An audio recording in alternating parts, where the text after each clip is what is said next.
She wasn't supposed to be there. Emma Hayes stood at the edge of a room full of people who could buy and sell her entire life before dessert arrived, and every single one of them knew it. The borrowed dress was too tight across the shoulders. Her heels were half a size too small. She hadn't eaten since morning because she couldn't afford to ruin the fabric.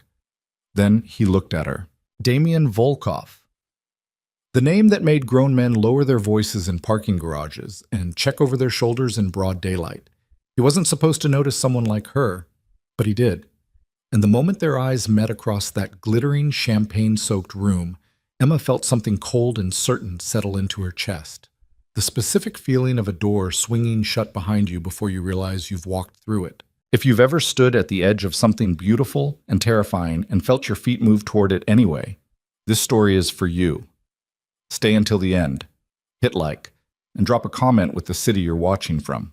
I want to see how far this story travels. The charity gala for the Asterian Children's Foundation had been running for 11 years, and in those 11 years, nobody from Emma's neighborhood had ever attended. That streak ended on a Thursday night in November when Mrs. Caldwell, 73 years old, 4 feet 11, built like a sparrow and stubborn as concrete, came down with a chest cold bad enough that her doctor told her to stay horizontal for 48 hours minimum. Mrs. Caldwell had nodded at the doctor, waited until he left the room, then called Emma through the thin wall that separated their apartments and asked her to pick up the dry-cleaned gown hanging on the back of her closet door. "The ticket's in the inside pocket of the garment bag," Mrs. Caldwell said through the wall, her voice hoarse but precise. "Table 12. Sit next to Gerald Watts if you can. He runs the foundation board, and he tips exactly 20%, not a penny more, so you'll know what to expect." Emma pressed her palm flat against the faded wallpaper. "Mrs. Caldwell, I'm a waitress. I don't go to charity galas." "You do tonight?" A cough, long and rattling, then quiet.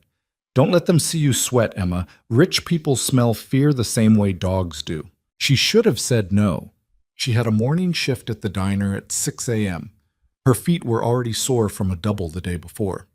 The dress, when she finally pulled it out of the garment bag, was a deep midnight blue that probably cost more than Emma made in 2 months. And it fit across the hips well enough, but pulled at the shoulders in a way she couldn't fix no matter how she adjusted the straps. She went anyway. She told herself it was for Mrs. Caldwell. The truth was simpler and less flattering. She was 28 years old, she ate most of her meals standing over a sink, and the idea of sitting in a room full of warm light and music and people who didn't smell like fryer grease, even for one night, even as a fraud, felt like something her lungs needed.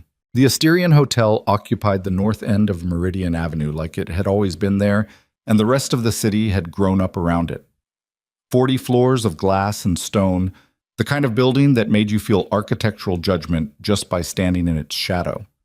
Emma got out of the cab 2 blocks early because the fare was already hitting the edge of what she'd calculated, and she walked the rest of the way in Mrs. Caldwell's heels that were half a size too small and already grinding against her little toes. The lobby was marble and gold, and the specific kind of quiet that money buys. Not silence exactly, but the careful absence of anything unpleasant. Emma showed the ticket at the door with the expression she used when she was pretending she hadn't heard a rude customer, the one that communicated competent neutrality without warmth or invitation. The man checking tickets barely looked at her. She counted that as a victory. The ballroom was on the 22nd floor. She stepped out of the elevator and for a moment just stood there. The ceiling was maybe 30 feet high, all glass and steel framing, and through it the city spread in every direction like a circuit board lit from within. The chandeliers were the kind you saw in magazines, clusters of crystal that fractured the light into 1,000 pieces and threw them across the walls in patterns that shifted as people moved beneath them. Tables draped in white linen, flowers Emma couldn't name, men in black tie, women in gowns that looked like they'd been assembled by people who thought clothing was a form of argument. It was the most beautiful room she'd ever stood in. It smelled like champagne and expensive perfume, and faintly, like the particular anxiety of people who had a great deal to prove to each other. Emma straightened the shoulders of the borrowed dress and walked in like she had somewhere specific to be. She found table 12 without asking anyone for directions, which she considered a personal triumph. Gerald Watts turned out to be a broad, red-faced man in his early 60s who was already on his 3rd glass of something amber. He shook her hand with the automatic warmth of a man accustomed to working a room and then immediately redirected his attention to the man on his other side. Emma sat down, put her clutch on the table, and picked up the menu card to have something to look at. She didn't look up when the room shifted. She felt it first. A change in the ambient sound. Not louder, actually quieter, the way a room goes quiet when something significant enters it. The particular stillness of people who have stopped performing for each other because they've found something more worth watching. Emma looked up. He came in from the far entrance, the one framed by 2 stone columns that she'd assumed was decorative. He wasn't the tallest man in the room, though he was close. It wasn't his height that made people step back. It was something more fundamental, something that had to do with the way he occupied space, like gravity worked differently around him and everything nearby was making the appropriate adjustments. Damien Volkov.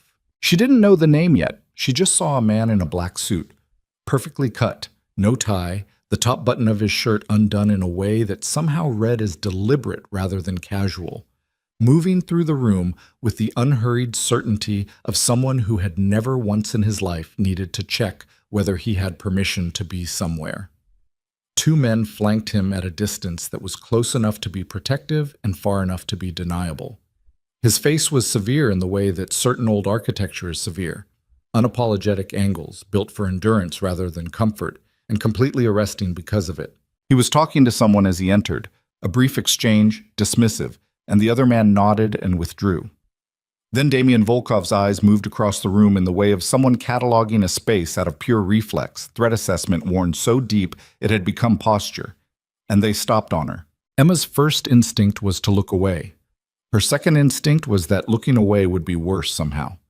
So she held it for exactly 3 seconds. She counted, absurdly, and then dropped her gaze back to the menu card. Her heart was doing something irregular. She set the menu card down and reached for her water glass. Across the table, Gerald Watts leaned toward the woman beside him and murmured something. Emma caught 2 words. Volkov. Here. She filed that away and concentrated on breathing normally. The evening progressed the way these evenings apparently progressed. Introductory remarks from someone on the foundation board. Applause at measured intervals. A string quartet playing in the background at a volume calibrated to allow conversation without requiring it. Emma ate the food that appeared in front of her, which was objectively excellent, and arrived in portions sized for people who considered eating primarily a social activity rather than a biological one. She spoke when spoken to, which wasn't often, and listened to Gerald Watts explain the Foundation's quarterly targets to the man across the table with the patience of someone who had explained the same thing many times and was not enjoying it any less. She did not look toward the table at the far end of the room where Damien Volkov sat. She was aware of him the entire time. The incident happened at 9:47. She knew the time because she'd been checking her phone under the table, calculating whether she could leave before 10 without it seeming rude, when a man she didn't know stopped behind her chair. He was maybe 45, expensive watch, the particular softness around the jaw that comes from a decade of business-class flights, and someone else handling the difficult parts of life. He'd been drinking. Not falling down drunk, but the specific kind of drunk that strips away the social inhibitions a person has spent their whole adult life installing. "Excuse me," he said, to the table generally, with the smile of a man making a joke that only he'd fully heard yet. "I don't mean to interrupt." He manifestly did. "I'm just curious. Did the Foundation change their vetting process for table assignments? I ask because I'm fairly certain this woman is my waitress at the Meridian Grill." There was a specific quality to the silence that followed. Not the silence of shock. The room was too full of practiced social performers for that. The silence of people recalibrating. Emma set her water glass down on the tablecloth. She felt the heat come up her throat the way it always did when she was humiliated. The specific physiological betrayal of it. Gerald Watts cleared his throat, looked at his drink. Emma had opened her mouth. She wasn't sure what she was going to say, probably something careful and deflecting, the kind of response that made things easier for everyone except herself, when the man beside her went very still. She turned.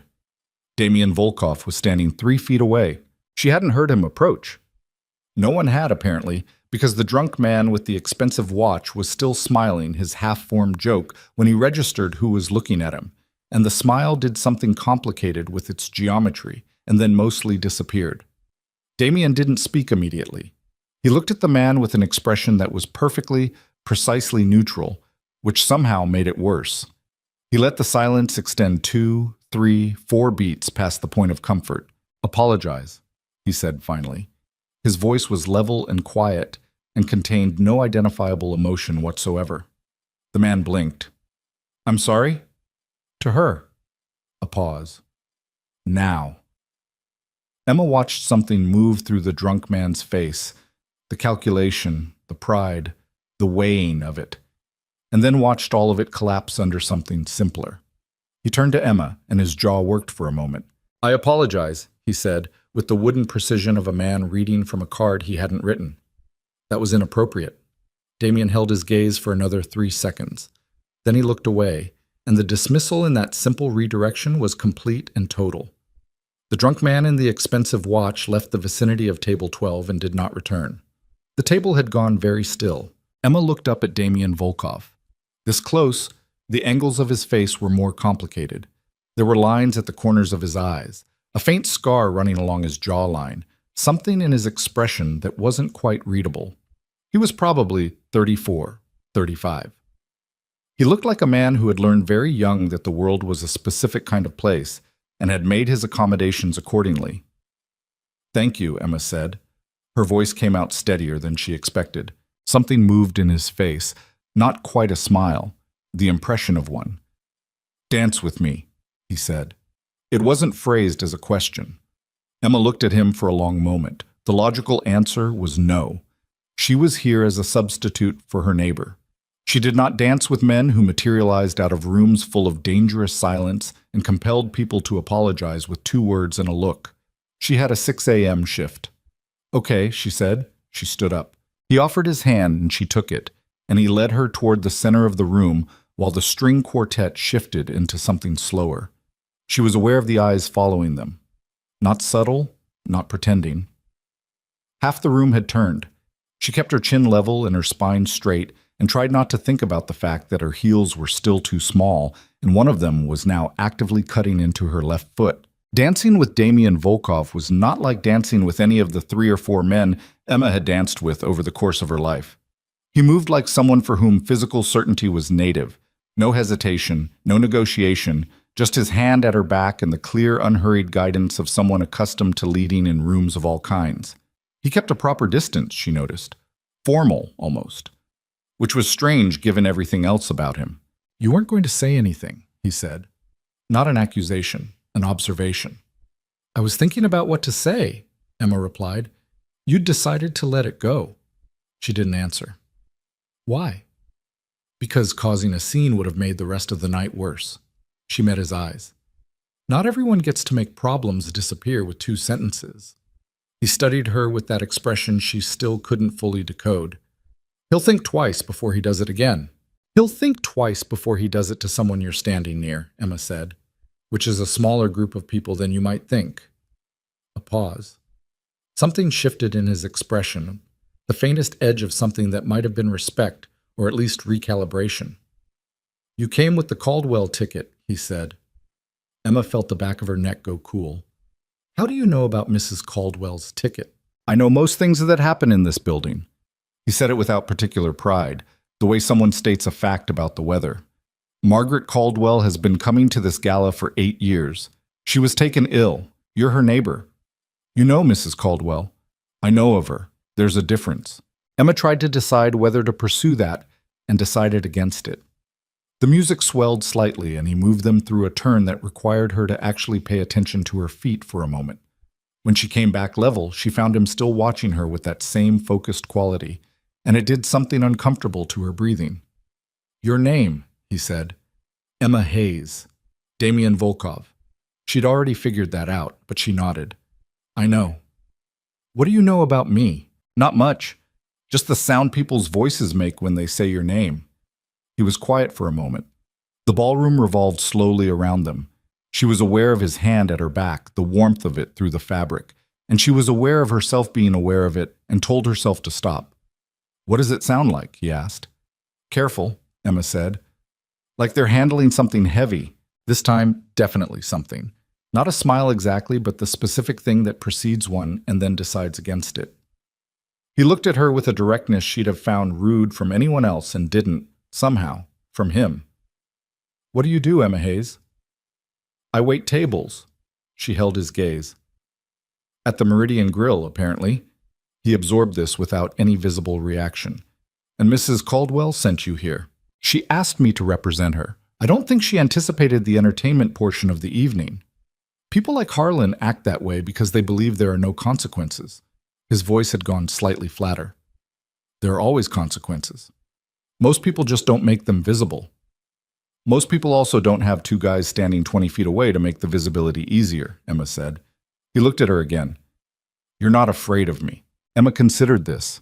Her heart was still doing the irregular thing it had started doing when their eyes first met across the room. I didn't say that, she said finally. He studied her face for a long moment, like he was looking for the seam in something. Then he said very quietly, Good. The song ended. He released her hand and stepped back, and the formal distance of it was somehow more unsettling than closeness would have been. Around them, the room began its normal motion again. Couples separating, people drifting back to tables, the quartet sliding into something with a faster tempo. Thank you for the dance, he said. Emma nodded. She turned to walk back to table 12, and she was almost there when she heard his voice behind her, low enough that only she could catch it. Don't take any other cabs tonight. There will be a car waiting when you're ready to leave. Black. Plate starting with 8. She stopped walking. She turned back, but he was already moving, already being absorbed back into the orbit of men who were waiting to speak with him, and he didn't look back at her, and there was no acknowledgement in his posture that anything between them had happened at all. Emma stood in the middle of the Asterian Hotel ballroom, in a borrowed dress with shoes that were destroying her left foot, and understood, with the specific clarity of a person who has just made an uncorrectable mistake, that she was going to take that car. She sat back down at table 12. Gerald Watts was now deeply engaged in a conversation about municipal zoning that clearly had layers Emma wasn't being invited to understand, and she sat with her water glass and her thoughts and tried to apply logic to the situation. She didn't know Damien Volkov. She knew his name and the way a room reacted to it and the way he'd materialized out of nowhere and dismantled a drunk man with 4 words and a look, and she knew the quality of his attention, which was the most unsettling thing of all. It was complete, that attention. It was the attention of someone who had developed the habit of seeing everything and had chosen, for reasons Emma didn't understand, to direct it at her. She thought about Evelyn Whitmore, didn't know the name yet, but would, and didn't think about her at the same time. She finished the evening, said goodbye to Gerald Watts, who offered a handshake and the information that the foundation was always looking for volunteers, which she filed away, collected her clutch, walked out into the November air, which was cold and sharp after the warm press of the ballroom. The car was there, black, plates starting with 8. The driver stood beside it with an expression of studied blankness, which was the expression Emma was beginning to understand, that people who worked for Damien Volkov apparently practiced. She stood on the sidewalk for maybe 15 seconds. She thought about the 6 a.m. shift, about the fare she'd save by walking 2 blocks, about Mrs. Caldwell's sensible advice, don't let them see you sweat. She got in the car. The driver pulled away from the Asterian Hotel without asking for an address, and Emma sat in the back seat that smelled like leather and something faintly expensive and watched the city lights pass the windows and told herself that this was simply a car ride, a courtesy, nothing more. Her phone buzzed. Unknown number. A text. There's a message from Margaret Caldwell waiting on the seat beside you. Emma looked down. There was an envelope on the seat, cream-colored, her name written on the front in unfamiliar handwriting. She opened it. Inside was a single card. No letterhead, just a note in clean, spare handwriting. Mrs. Caldwell's rent for this building has been covered for the next 3 years. She doesn't know yet. You don't need to tell her how. Emma read it twice. Then she flipped the card over. On the back, in the same handwriting, have dinner with me, Sunday. I'll have someone reach out. She sat with the card in her hands for a long time. Outside the window, the city rolled past. The lit buildings and the dark stretches between them, The neighborhoods bleeding into each other, the particular geography of a place where the difference between one kind of life and another could be measured in a handful of blocks. She thought about what she knew, what she didn't know, the specific way a room went careful when a man's name was spoken. She thought about Mrs. Caldwell's chest cold in the borrowed dress and the way his eyes had moved across the room and stopped. She folded the card and put it in her clutch. She looked out the window the rest of the way home.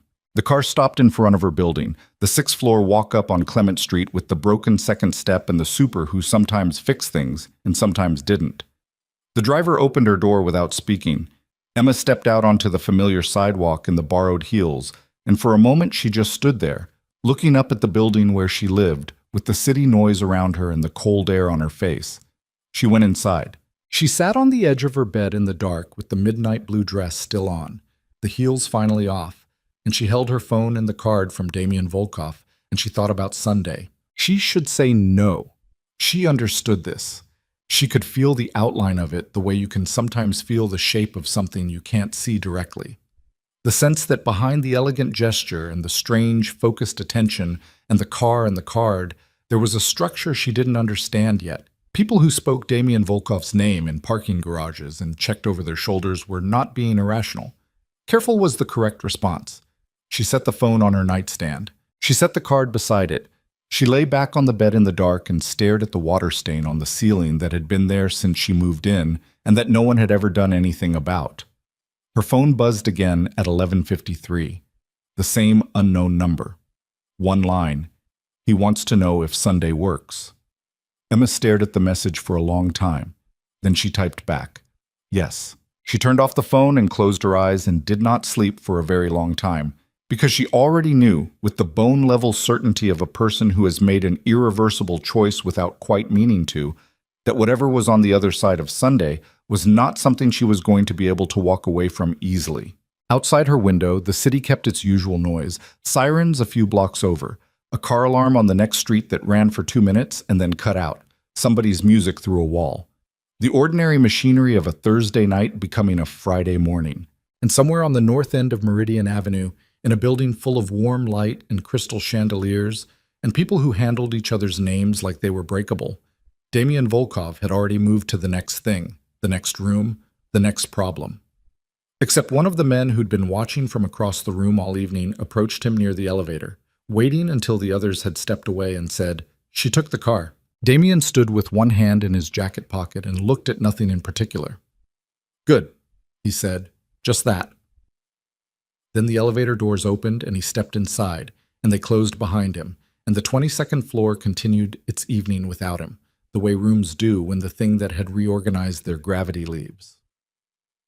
Emma Hayes turned off her light at 12:16. She was at the diner by 5:50 the next morning, in her uniform, the midnight blue dress hanging on the back of her closet door, where it did not belong. She did not know yet that the building she lived in had a new owner as of 48 hours ago.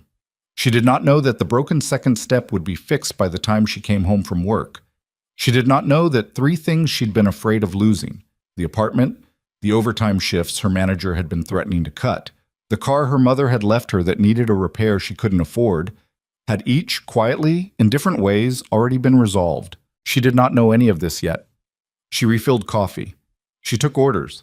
She smiled at Gerald Watts when he came in for his Friday breakfast and left exactly 20%. She thought about Sunday. She shouldn't go. She understood this. She turned it over between customers in the walk-in cooler during the 10 minutes she ate standing at the service counter. The flat, clear logic of it. Men whose names made rooms go careful did not send cars for waitresses out of charity. There was no such thing as a gesture without weight, a kindness without architecture. She knew all of this, and she thought about the way he'd looked at her. Not through her, not past her, not at the dress, or the situation, or the borrowed position of being someone's proxy for an evening. At her, Emma Hayes, the version of herself that existed when everything else was stripped away. She couldn't remember the last time someone had looked at her that way. Maybe that was exactly what she was supposed to think. She refilled more coffee. Sunday arrived in 4 days, moving toward her the way certain things do, inevitable, unhurried, and carrying something she wouldn't understand until she was already inside it. The city kept its usual pace around her. And somewhere across town, in an office on the 14th floor of a building that appeared nowhere on any public record, a man who compelled apologies with 2 words and a look sat behind a desk covered in things Emma Hayes hadn't been meant to see yet, making decisions that, one by one and then all at once, would change the shape of her life so thoroughly she wouldn't be able to find the outline of who she'd been before. He had already made some of them. He would make the rest on Sunday. Sunday came the way Emma had known it would, too fast and not fast enough simultaneously, the way anticipated things always do when you're not sure whether you're dreading them or wanting them, and have stopped trying to distinguish between the two. She changed her outfit 4 times. She was not proud of this. The 4th outfit was the second outfit because by the time she'd cycled back to it, she'd exhausted her available options and her patience both. Dark jeans, a gray blouse she'd bought on sale 2 years ago that still fit right, ankle boots with a heel that was sensible rather than aspirational. She looked like herself, which was either the correct choice or the worst one possible, and she'd stopped being able to tell. The car came at 7 exactly. Different driver, same wordless efficiency. Emma got in, sat with her hands folded in her lap, and watched the city change character out the window as they drove north and west into the parts of town she didn't have reasons to visit. The neighborhoods where the buildings got quieter and more deliberate, where the spaces between things widened into something that felt intentional. Privacy as architecture. Distance as a statement. The restaurant was not a restaurant in any sense she recognized from her working life. It was a single room on the 2nd floor of a converted building, accessible through a door that required the driver to speak briefly into an intercom. No sign outside. No visible kitchen. Just a space with 4 tables, and only one of them set, and Damian Volkov already sitting at it when she walked in. He stood when she entered. She hadn't expected that. He was in dark slacks and a charcoal shirt, no jacket, sleeves rolled to the forearm in a way that made him look less assembled than he'd been at the gala, and somehow more dangerous for it. He waited until she'd crossed the room and then held her chair, and Emma sat down and arranged herself and decided that the thing she needed to do most right now was not let any of this impress her. "You look like you rehearsed that," she said. He sat down across from her. "Which part? The standing, the waiting, the chair?" Something moved at the edge of his expression. "My mother believed that how a man greets a woman tells you everything about what he actually thinks of her." "Where's your mother now?" A pause. Brief, but there. "She died when I was 12. Emma absorbed this. "I'm sorry." "Don't be. You didn't know her." He said it without particular coldness, just as a fact that had settled into him a long time ago and no longer required cushioning. He picked up the menu card, which was handwritten, single page. "Are you allergic to anything?" "No." "Good. I already ordered." Emma looked at the menu card in her hands and then set it down. "You ordered before I arrived." "I know what's good here." "You don't know what I like." "I know more than you think." He looked at her steadily. "The salmon, the winter salad with the shaved fennel. Sparkling water, not still, because you were drinking sparkling at the gala. And you'll skip dessert because you'll feel like you should, not because you don't want it, so I had them prepare something anyway in case you change your mind." Emma sat with this for a moment. The accurate specificity of it was unsettling in a way that required careful management. "Is that meant to be charming or intimidating?" she asked. "I'm not sure the two are mutually exclusive." "They're not," she agreed. "That's what makes it effective." He looked at her the way he'd looked at her on the dance floor, that complete, undeflectable attention. And Emma held it this time without counting the seconds. "You researched me," she said. "Yes." She appreciated the directness of it. "What did you find?" 28? Born here? Grew up in the West Side. Father left when you were 6. Mother passed 4 years ago. You worked your way through 2 years of community college, accounting, didn't finish. Current employment, the Meridian Grill, 3 years. Previous employment, similar. No debt outside of student loans and 1 credit card you keep at 30% utilization because you read somewhere that's optimal for your credit score." He paused. "You read that when you were 19 and you've maintained it since." Emma picked up her water glass. Her hand was steady, which required some effort. "You've done this before." "Research, always." "Not research. Whatever this is." She gestured between them, the table, the room, the whole deliberate arrangement of it. You find someone. You look into them. You make a gesture. The car. The envelope. Mrs. Caldwell's rent. He didn't deny it. That's a significant gesture for someone you danced with for 4 minutes, Emma said. The gesture wasn't about the 4 minutes. Then what was it about? He was quiet for a moment. Not evasive quiet. Thinking quiet. The kind that felt like he was actually deciding how much of the truth to put in the room. I've been at that gala for 6 years, he said finally. I've been in rooms like that my entire life. I know exactly what they are. Theater for people who've decided that performing a version of themselves is easier than having one. And I watched you walk in and sit down and spend the whole evening simply being yourself in a place that rewards the opposite. He set his water glass down. That's not nothing. Emma looked at him. That's a generous interpretation of someone who is just uncomfortable. Discomfort and authenticity look exactly alike from the outside. The difference is whether you were performing the discomfort. Were you watching me the whole evening? Most of it. She should have found this alarming. Part of her did. Another part of her. The part that had been invisible in rooms its whole life. The part that had grown up being everyone's background noise. Felt something she wasn't willing to name yet and put it firmly to one side. The food arrived. It was, as he'd known it would be, exactly what she would have ordered. They ate and they talked. And this was the part Emma hadn't anticipated, that he was interesting. Not the performance of interesting. Not the comfortable recycling of opinions calibrated for effect, but genuinely interesting in the way of a person who had spent a great deal of time in the actual mechanics of the world and had developed from it a perspective that was specific and unsentimental and occasionally, unexpectedly, funny. He asked her questions and listened to the answers, which was rarer than it should be. He didn't flinch from the parts of her life that were unglamorous. The diner shifts, the student loan deferments, the apartment on Clement Street. And he didn't soften them with the particular condescension of someone performing sympathy from a safe distance. She told herself twice that this was deliberate, that it was calculated, that he was a man who had clearly made a study of knowing what people needed to hear. She wasn't sure that made it less effective. The evening went 2.5 hours. When the car brought her home, she sat in the back seat on the return trip and thought about the careful, practiced quality of her own defenses and whether they were doing what she'd built them to do. Then his driver appeared at her passenger window before she could open the door herself, and she got out and walked up to her building, and on the second step, which had been broken since October, her foot landed and found it solid, repaired, no longer the daily small annoyance of a thing that nobody fixed. She stopped on the step. She stood there for a moment, then she went upstairs. He called the next morning. Actual call, not a text, which surprised her. His voice on the phone was the same as in person, measured, without unnecessary warmth or its absence, a voice that had apparently decided neutrality was more efficient than effect. Wednesday evening, he said, without preamble. I'm working Wednesday. You're off at 4. She gripped the phone a little tighter. Do you have my schedule? I have the information relevant to the question I was about to ask. That's a yes. It's context.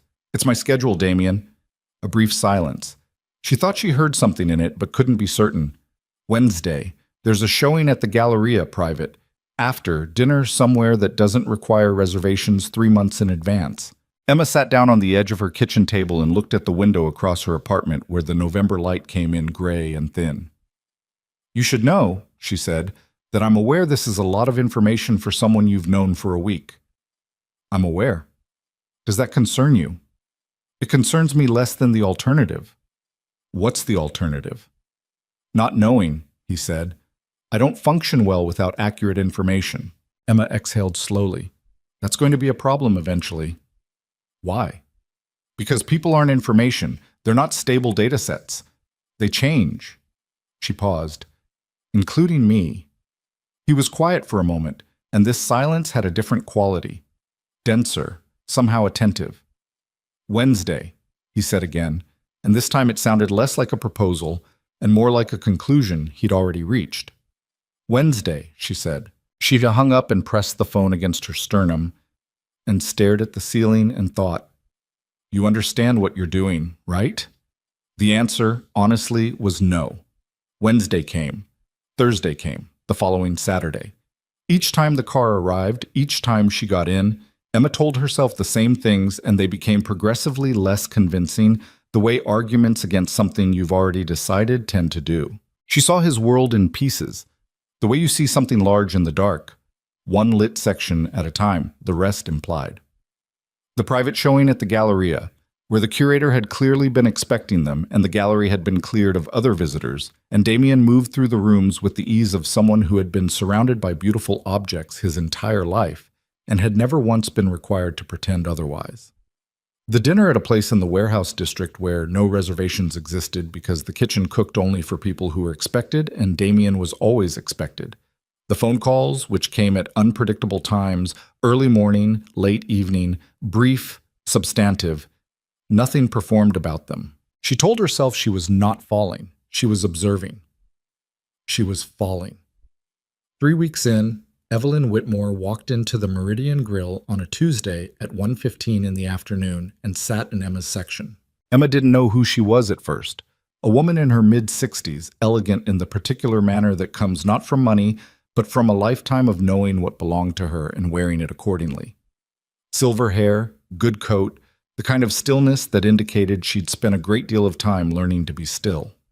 She ordered coffee and the soup and looked around the diner with the expression of someone who has come a long distance for something and intends to see it through. She looked at Emma when she brought the coffee with the specific directness of someone who had rehearsed what they wanted to say and was now deciding whether to say it. She said it. "You're seeing Damien Volkov." Emma set the coffee pot down on the counter edge. "Can I help you with something?" "My name is Evelyn Whitmore. I knew his father." She folded her hands on the table, which was a gesture of control rather than composure. Emma could see the effort in it. "I was in a relationship with Victor Volkov for 4 years, from the time I was 31 until I was 35. Emma stood with the coffee pot in her hand and said nothing. "I'm not here to alarm you," Evelyn said. "I'm here because no one was here for me, and I've spent 20 years wishing someone had been." She paused. "You should sit down." "I'm working." "I know. I'll leave a good tip." Evelyn looked at her steadily. "Please." Emma glanced toward the back, where her manager was occupied with the afternoon delivery. She sat down across from Evelyn Whitmore and put the coffee pot on the table and listened. Evelyn spoke the way someone does when they've told a story many times in their own head and are only now saying it aloud. Precise, without unnecessary ornamentation, the way you describe something you've made peace with but haven't forgiven. She described Victor Volkov. She described the early period which sounded, Emma noted, familiar in its architecture, the attention, the gestures, the specific quality of being seen. She described the middle period, which was where things got specific and cold, the way water going from warm to cold has a moment you can't exactly locate. The control, which had arrived so gradually that by the time she'd recognized it as control, she was already inside a life that had been largely designed for her by someone else. The isolation, which had looked exactly like protection until the day she'd tried to leave and discovered the difference. The aftermath, which had cost her 2 years of her life and most of her confidence, and a residue of hypervigilance that she was still, 20 years later, managing. Emma listened. "He's not his father," Evelyn said. She held Emma's gaze. "I'm not here to tell you that. Damien is different. I've watched him from a distance. He's harder, and also somehow less cruel, which sounds contradictory but isn't." She folded her hands again. "But the structure is the same, the instinct. These men, the ones raised in this kind of power, they love like possession. Not because they're evil, because it's the only template they have." Emma was quiet for a moment. "What do you want me to do with this?" "I want you to know it, before you're too far in to be objective about what you're seeing." "How far is too far?" Evelyn's mouth did something that wasn't quite a smile. "I don't know. I didn't get out and I can't tell you where the line is. I just know I passed it before I understood it was there." Emma looked at the table, at the grain of the formica that she knew from 3 years of wiping it down, and from which she had never derived any information until this particular moment. "He covered Mrs. Caldwell's rent," she said. 3 years. "I know." "You know? He fixed your staircase. He rerouted a scheduling decision at your job that would have cut your hours. He put a mechanic on your mother's car, and had it delivered back to you with a note saying the shop had made an error in the original diagnosis. Evelyn said this without emphasis, the way you recite a list of symptoms for a doctor. The gesture looks like generosity. From the outside, it is generosity. What it also is, and I say this without accusation, is a man making sure that the things capable of pulling you away from him are removed. She paused. Victor did the same thing. My lease was up at year 1, and by year 2 I didn't have a problem I needed to solve that he hadn't already solved for me. By year 3 I'd stopped noticing that I wasn't solving my own problems. Emma sat with that for a long time. Then she said carefully, "What happened to Luca Ricci?" Evelyn went still. "He was hospitalized," Emma said, 3 days after the gala, the same man who humiliated me at table 12. I heard about it through someone at work who mentioned it in passing. She looked at Evelyn. "I didn't ask Damien about it." "No," Evelyn said quietly. "You wouldn't yet." "What does that mean?" "It means that right now you're still in the phase where not knowing is easier than knowing. The questions you're not asking are the ones you already suspect the answers to." Evelyn reached into her coat pocket and set a card on the table, cream-colored, a phone number, and nothing else. "I'm not asking you to leave. I'm asking you to go in with your eyes open, if you decide you want that." She stood. "Whatever you decide, knowing is better than not knowing. In my experience, by the time you're ready to admit something, it's already been true for a while." She left $32 on the table for a $7 coffee and soup and walked out of the Meridian Grill without looking back. Emma sat with the card and the cooling coffee for 3 minutes and 14 seconds, and then she put the card in her apron pocket and picked up the coffee pot and went back to work. She called Damien that night. "Luca Ricci," she said when he picked up. The pause was exactly 2 seconds. She counted. "Emma? Was it you? What did you hear? Answer the question." He was quiet for long enough that she understood. "He put his hands on you. He said something rude at a dinner table. He grabbed your arm when you stood up." His voice was unchanged, which was somehow worse than anger would have been. Level, decided, like a thing that had already been concluded. "You didn't see it because you were standing. I did." Emma stood in her kitchen with her hand tight around the phone and felt the cold settle in through the window she'd left open. "Damien, he'll recover. That's not—" She stopped, started again. "That's not the point." "What is the point?" "The point is that you did that and didn't tell me. The point is that I'm finding out weeks later through a coincidence. The point is that you made a decision about something that directly involved me and didn't consider for 1 second whether I'd want to know. You didn't want to know." His voice was still measured. "You wanted plausible distance." She opened her mouth and closed it. "I've watched you," he said, and there was something in it now, something that had moved through the neutrality like weather. The way you process things. You take in more than you show. You've been looking at what I am, and you've been deciding piece by piece whether you can live with it. And you're not ready yet to have me confirm the parts that are still soft." A pause. "So I didn't confirm them." Emma's hand was shaking. She pressed it flat against the counter edge. "That's not your decision to make," she said. "What I'm ready for, that's mine." "Yes." Quiet. "You're right. Don't do that." "What?" "Agree with me calmly, like this is a discussion about philosophy and not about a man being put in the hospital." She breathed. "I need you to tell me straight. Did you have Luca Ricci beaten?" The silence stretched long enough to answer the question before he spoke. "Yes." Emma stared at the window. The city outside was its usual nighttime self, impervious to the conversation happening 2 floors above the sidewalk.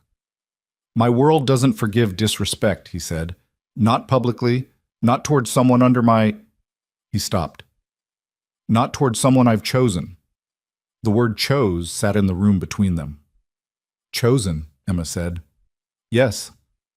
I'm not yours to protect, Damien. I'm not under your... I'm a person who makes her own choices about what happens to her. I know that." Still level. Still that terrible, infuriating calm.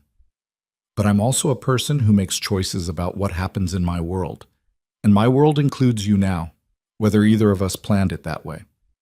Emma pressed her fingers to her forehead. "You need to understand something. I grew up watching my mother try to navigate a world where somebody else kept making decisions about her life in the name of taking care of her, That's not care. That's custody. The silence that followed this was different from the others, denser. She thought she could hear him breathing. "You're right," he said again, and this time she could hear the effort in it, the specific friction of a man saying something that cost him something to say. "I need to think," she said. "Okay. I mean, I need a few days." "Okay." She hung up. She stood in her kitchen for a long time. The card Evelyn Whitmore had left was on her counter, the phone number facing up. The window was still open. The cold was working its way into the room steadily, and she let it. She thought about the step, the car, the envelope, Mrs. Caldwell's 3 years of rent. She thought about Luca Ricci in a hospital bed and a man who had put him there without blinking and then explained it to her in a voice as level as weather reports. She thought about Evelyn Whitmore's hands folded on the table and the specific earned quality of her stillness. She thought about the word chosen and the way it had landed in her chest with the weight of something that wasn't entirely unwelcome, and whether that said something deeply unflattering about her. 4 days passed. On the 5th day, an envelope arrived at her apartment. No return address. Inside, a single photograph, grainy, clearly surveillance quality, taken from a distance. A man and a woman at a restaurant table. Emma and Damien. Last Wednesday. The dinner in the warehouse district. On the back of the photograph, written in block letters, "Ask him what happened to Natalia Ricci." Emma turned the photograph over and over in her hands. She knew the name Ricci. She had just learned 5 days ago what Damien had ordered done to someone by that name. The coincidence of it sat in her stomach like something cold. She typed the name into her phone. Nothing useful in news results. A social media account that hadn't been updated in 2 years, now private. A brief mention in a lifestyle piece about a charity event, 4 years old. Natalia Ricci, accompanying the evening's most notable guest, declined comment. The notable guest was not named in the article. Emma set her phone down. She knew, the way you sometimes know things before you've assembled the evidence for them, that she was about to find out something that was going to require a decision. A real one. Not the soft, incremental decisions she'd been making for the past 3 weeks. Each one small enough to be reasonable. Each one moving her further from the place she'd been before. But an actual decision with actual weight and actual consequences. She looked at the photograph on her kitchen table. She picked up her phone and called Damien. He answered on the second ring. "I need to see you," she said. "Tonight. Tell me where." A pause. "There's something you found." "Tell me where, Damien." Another pause. When he spoke again, his voice was still level, still composed, but there was something beneath it, the first time she'd heard anything beneath it, a kind of tectonic shift at depth. "Come to the Meridian office, 15th floor. I'll leave your name at the desk." Emma stood up, grabbed her coat, and looked at the photograph one more time. She put it in her bag. She walked out the door. The Meridian building at night was a different animal from the Meridian building during the day. Emma had walked past it 100 times. It was 4 blocks from the diner, a clean-lined tower of steel and dark glass that occupied its corner of the financial district with the quiet authority of something that had been there long enough to stop needing to announce itself. During the day, it was just a building. Office workers. Lobby, coffee cart. The usual transactional energy of a place where people arrived and left and didn't think much about the structure containing them. At 9:40 in the evening, the lobby was empty except for a single security desk, and the man behind it had Emma's name before she reached him, and the elevator was already held open, and none of this felt like coincidence because none of it was. 15th floor. The elevator opened into a reception area that was unlit except for the city coming through the floor-to-ceiling windows along the far wall. The grid of it, orange and white. The particular grammar of a city at night that always looked more organized from above than it actually was. Emma stood in the half-dark for a moment and let her eyes adjust. A door to her left was open, light coming through it, warm and low. She walked toward it. Damien was standing at the window when she entered, not sitting behind the desk, standing, which she noted, hands loose at his sides, jacket off, the charcoal shirt from what felt like a different version of their acquaintance. He turned when she came in, and she watched his eyes go immediately to the bag at her side, the way someone's eyes go to the thing they've been anticipating. Emma set the photograph on the desk between them without speaking. He looked at it, His expression didn't change, which was its own information. "Who gave you this?" he said. "It arrived at my apartment. No return address." She kept her voice level. "Someone knows where I live, Damien. Someone is watching the two of us and knows where I live and sent me a photograph to provoke a specific question." She paused. "So I'm asking it. Who is Natalia Ricci?" He picked up the photograph, turned it over, read the block letters on the back, set it down again. "Sit down," he said. "I'd rather stand." He looked at her for a moment, that full assessing look she'd become accustomed to, and then he moved away from the window and sat in the chair behind the desk. Not to create distance, she thought, to signal that he wasn't going anywhere, that whatever was about to be said was going to be said entirely. "Natalia Ricci," he said, "Luca Ricci's sister." Emma's stomach turned over once, slowly, like something large and cold. "She and I were engaged 4 years ago." The room was very quiet. Emma could hear the ventilation system, low and constant, and somewhere far below the muffled sound of a car horn. "What happened?" Damien looked at the desk, not evasively, more the way a person looks at a neutral surface when they're assembling accurate language. "She was feeding information to a rival organization, names, movement schedules, a specific piece of information about a shipment route that got 2 of my men killed." He paused. "We were together for 2 years before the engagement. The information leak started 8 months in. It took us 14 months to identify the source." Emma pressed her hand flat against the back of the chair in front of her. "And when you identified her, I ended the engagement. That's all." His jaw tightened, the first physical tell she'd seen from him in minutes. "I sent her out of the country. She's in Portugal. She has a life. She's watched, but she's alive and she's free within the parameters of that arrangement." "Parameters," Emma said. "She doesn't contact anyone connected to this organization. She doesn't return to this city. In exchange, the situation with her brother doesn't extend to her." Emma absorbed this carefully, the way you absorb something with multiple layers when you're trying to get to the bottom one. "Luca Ricci, who you had beaten 3 weeks ago." "Yes." "Because of what happened to me at the gala." "Yes." "Or because of his sister?" The silence stretched. Outside the window, the city held its breath. "Both," Damien said. Emma let go of the chair back. She walked to the window because she needed to move, needed to put a few feet of floor between herself and the specific quality of his honesty, which was the kind of honesty that told you everything and explained nothing. She stood at the glass and looked at the city below, and thought about Evelyn Whitmore's hands on a diner table and a photograph in block letters, and a woman in Portugal who was alive and free within the parameters of an arrangement, and 2 men who were not alive at all because of information someone had traded for something Emma would probably never know the value of. "You were going to marry her," Emma said. "Yes." "And she was working against you the entire time." "We don't know the entire time. The timeline we established starts 8 months in." "Does that make it better?" "No." Flat. No performance of emotion, which was somehow more honest than emotion would have been. "It doesn't make it better." Emma turned from the window. "The photograph was sent to make me ask about her. Someone wanted me to know." "Yes." "Who would do that?" "Several candidates." He leaned forward, elbows on the desk. "People inside my organization who believe you're a liability.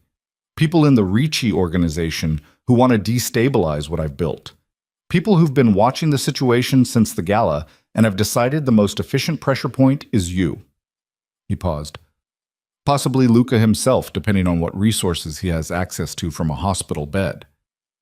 "You think he'd go through me to get to you?" "I think anyone who wants to get to me right now is looking at you as the most direct route." He said it without apology. "That's the reality of where we are.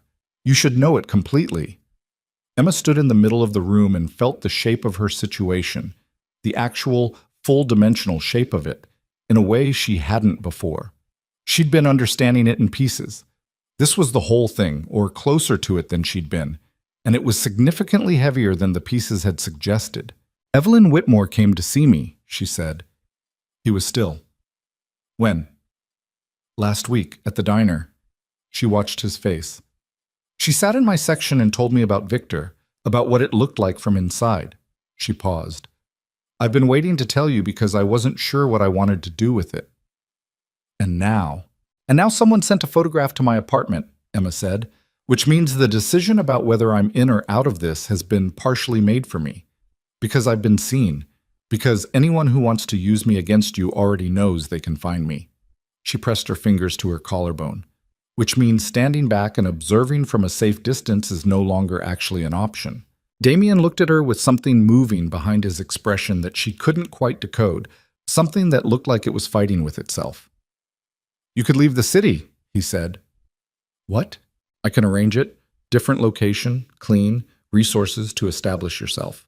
The connection between you and me gets severed publicly. I make it clear nothing continued after the gala. You become uninteresting to anyone watching. He said it like a logistics problem he'd already half solved. You'd be safe. Emma stared at him. You're offering to disappear me for my own good. I'm offering you a way out before... Before what? Her voice was sharper than she intended. Before I become Natalia. Before I become Evelyn. Before I become whoever the next woman is who you catalog and arrange a life for and then have to contain when it falls apart. She stopped herself. Breathed. Is that what this is? The offer comes now because you can see where it goes and you're trying to manage the outcome. He stood up. He didn't move toward her. He just stood, and the full physical fact of him in the room became more present, like a change in atmospheric pressure. The offer comes now because someone sent a photograph to your apartment and the window for clean options is closing. His voice was still controlled, but barely. I'm not trying to manage you. I'm trying to protect... Don't, Emma said. Don't use that word, not tonight. He stopped. They stood on opposite sides of the desk in the low light, with the city spread behind the glass and the photograph between them, and Emma felt the specific weight of a moment that was going to land one way or another, and there was no version of it that didn't cost something significant. Tell me the rest, she said. Not the version where you decide what I'm ready for, the actual rest. He looked at her for a long time. Then he came around the desk and he pulled open the bottom drawer and he set a folder on the surface between them, and he stepped back. Emma opened it. The first page was a financial document, shipping routes, port authorities, numbers that suggested volume. Standard enough on its surface.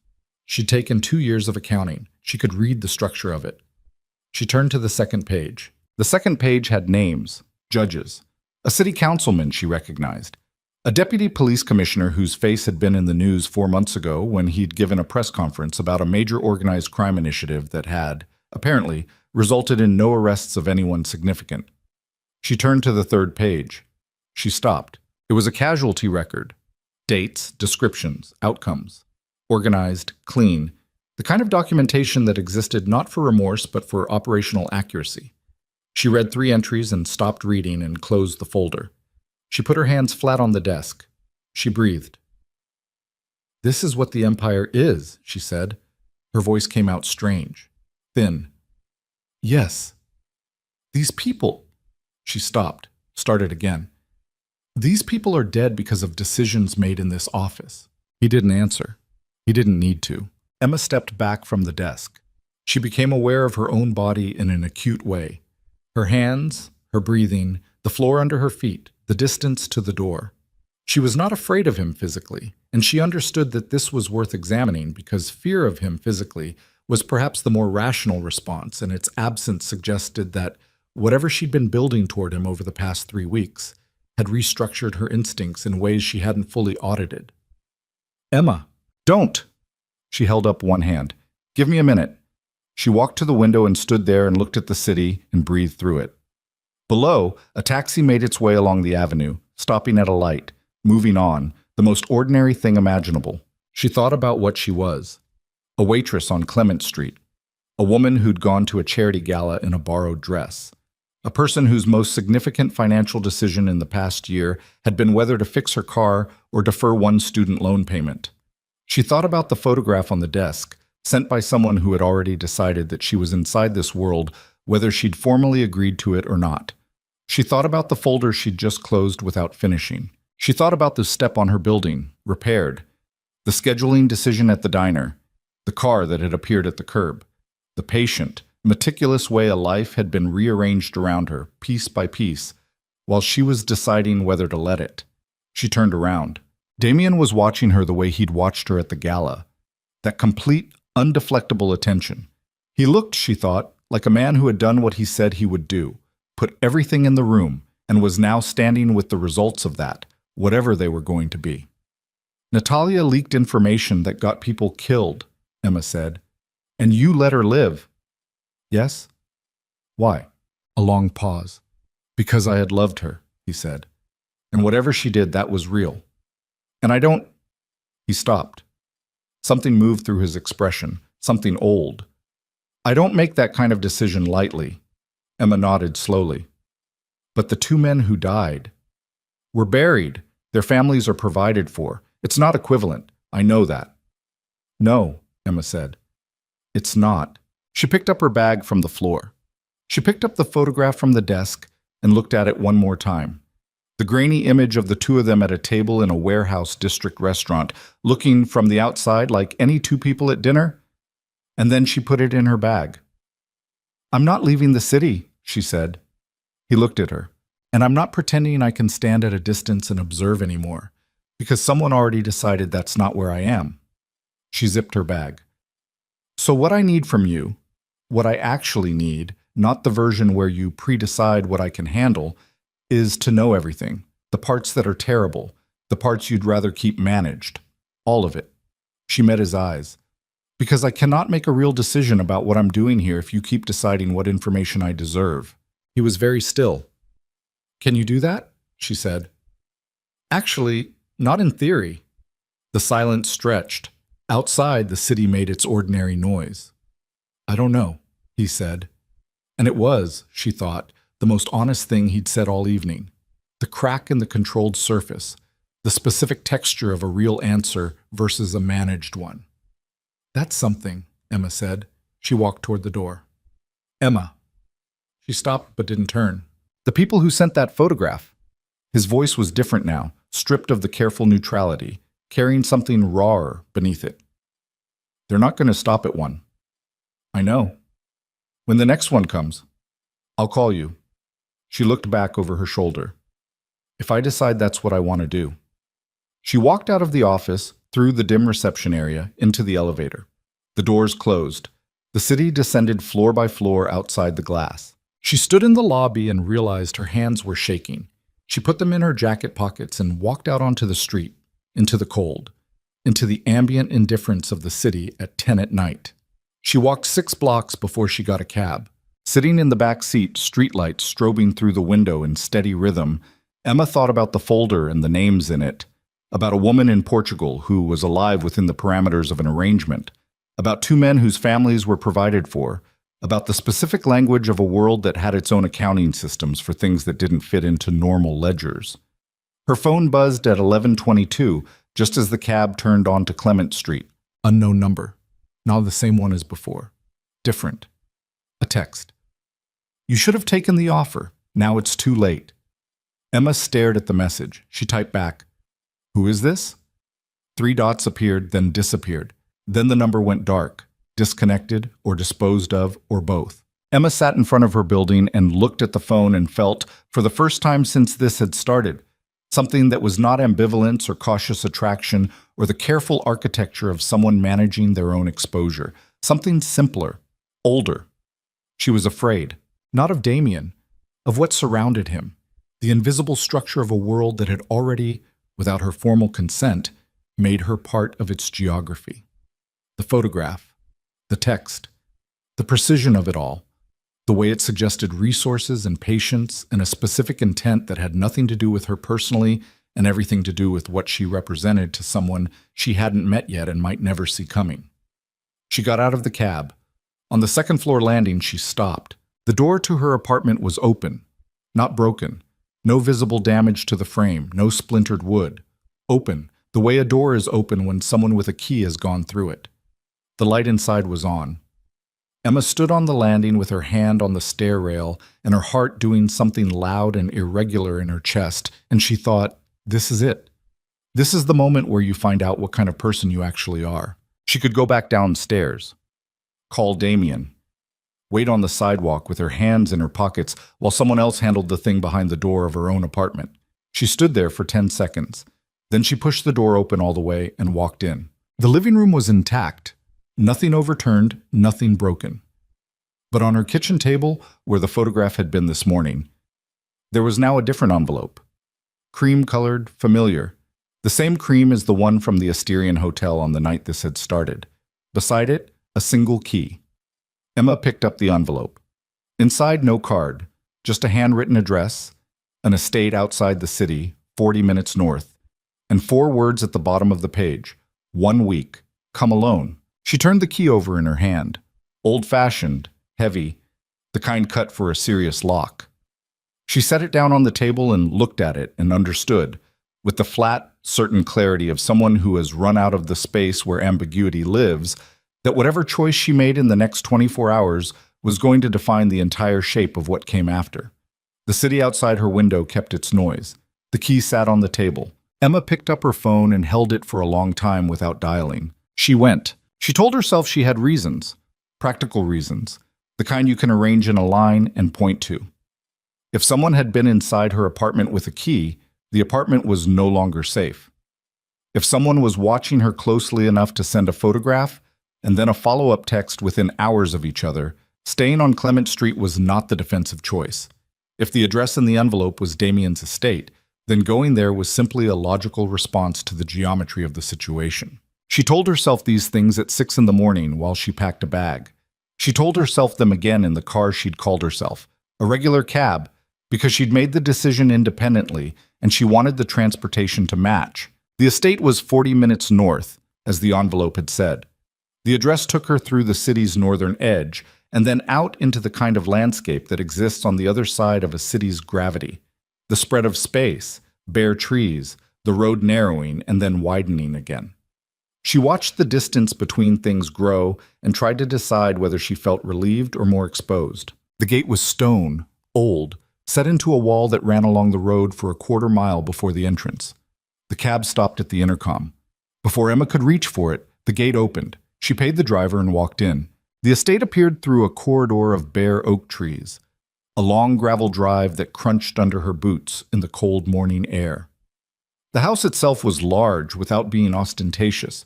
3 stories of dark stone, ivy stripped back to its winter skeleton along the east wall, wide windows that reflected the pale sky back at her. It looked like a place that had been built for duration rather than impression. Damien was on the front steps. He looked like he hadn't slept. That was the first thing she noticed. The specific texture of a face that had been through a long night, the sharpness around the eyes that comes not from rest, but from sustained alertness. He was in dark clothes, no jacket despite the cold, and he watched her come up the drive with an expression she couldn't decode except that it was not the controlled neutrality she was used to. "You came," he said. "Someone was in my apartment," Emma said. "The envelope was from you." "The key and the address, yes, not the text you received." He held her gaze. "Someone else sent that." Emma stopped on the bottom step. "How do you know about the text?" "Because I've had your building under surveillance since the photograph arrived. We saw someone leave the envelope. Different person, different time than the one who sent the text." He paused. "There are at least 2 separate groups operating." Emma absorbed this. "You've had my building under surveillance." "Yes." "Without telling me." "I was trying to identify... Damien." She cut him off. Not loudly, just clean. "We are not doing this again. You tell me what you know when you know it. That's the arrangement." He looked at her for a moment, and she could see the habitual resistance of it, the instinct of a man who had spent his life operating on information asymmetry as a survival mechanism. And then he nodded. "Once. Tight." "Come inside," he said. "There's been a development." The interior of the estate was warmer than she'd expected, not in temperature precisely, but in texture. Stone floors softened by old rugs, walls carrying the evidence of accumulated life rather than deliberate decoration. Books that had actually been read. A fireplace in the main room that was currently lit, throwing orange light against the pale stone. Emma registered all of this in the peripheral way of someone whose primary attention is on the person ahead of her. Damien brought her into a room off the main hall. A study, map table in the center, several monitors along one wall showing feeds from cameras. She understood now had been pointed at her building. 2 men she didn't know stood near the far wall. They looked at her with the same calibrated blankness as everyone else in Damien's orbit, which she was beginning to understand was not coldness, but training. 3 nights ago, Damien said, moving to the map table, Luca Ricci was discharged from the hospital against medical advice. He's been off the grid since. He set a photograph on the table, surveillance quality, a man in a coat at what looked like an industrial building's entrance. We tracked him to a meeting point in the port district. He met with 2 men connected to the Soren organization. I don't know that name. You don't need to know the history. What matters is that the Sorens have been trying to move into territory the Volkov organization controls for 4 years. They've made 3 separate attempts, all failed. Luca approaching them means he's offering something to make a 4th attempt viable. Emma looked at the photograph. What's he offering? Damien was quiet for 1 beat. Leverage. Specifically, the existence of a vulnerability in my inner circle. He turned to look at her directly. You. The fire in the next room made a sound, a settling of wood, and Emma heard it clearly in the silence. He's going to use me as leverage. He's going to use the fact of you, the fact that I've allowed someone in, someone outside the organization, someone with no protection and no established position, as a demonstration that I can be reached through something other than force.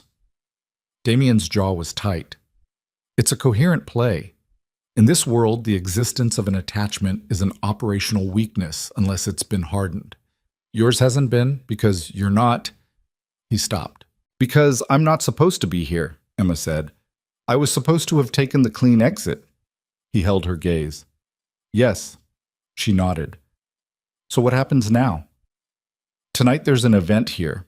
Foundation related, partially. It was scheduled weeks ago, and canceling it would signal exactly the kind of disruption Luca wants to create. 30 guests, controlled environment. He paused. I need you present. Why? Because if you're absent, it confirms the pressure campaign is working. If you're present and visible, it demonstrates the opposite. His voice was steady, but she could hear what was under it, the particular tension of a man operating on multiple imperatives that were pulling against each other. I need to show that what Luca is trying to use as a weakness isn't one. Emma stood at the map table and looked at the monitors showing her building. Dark, normal, her neighbor's light on in the window across the hall, and thought about what was being asked, not just what was being said, but what was underneath it. You're asking me to be a signal, she said. Yes. Not a person. A message. He flinched. It was small, a tightening around the eyes, a fraction of stillness, but it was there, and she'd learned to read his small things. I'm asking you because you're both, he said, and I understand those aren't the same thing, but I won't pretend the situation has a version that doesn't require you to be visible tonight. Emma looked at him for a long moment.